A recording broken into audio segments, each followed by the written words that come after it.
চাঁদপুর শহরের প্রাণকেন্দ্র। এটি হচ্ছে শপথ চত্বর এরিয়া এবং এটা হচ্ছে বাইতুল আমিন রেলওয়ে জামে মসজিদ। চাঁদপুরের একেবারে মূল পয়েন্টেই এই মসজিদটি খুবই নান্দনিকভাবে তৈরি করা হয়েছে এবং এই যে চত্বরটি দেখতে দেখতে পাচ্ছেন এটি কিন্তু পরিবর্তন করা হয়েছে। আগে এখানে শপথ চত্বর ছিল, পরবর্তীতে এটিকে পরিবর্তন করে আল্লাহ চত্বর করা হয়েছে।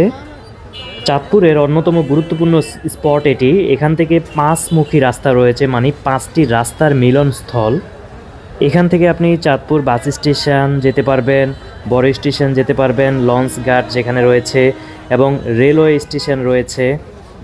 এছাড়াও শহরের প্রায় সবগুলো গলিতেই আপনি এই স্থান থেকে মুভ করতে পারবেন খুব সহজে এবং উপজেলা শহরগুলোতেও আপনি চাইলে যেতে পারেন। চাঁদপুরের গুরুত্বপূর্ণ এই স্থানটিকে ঘিরে আপনার কোনো স্মৃতি থাকলে শেয়ার করতে পারেন। ভিডিওটি বেশি বেশি শেয়ার করার অনুরোধ রইল।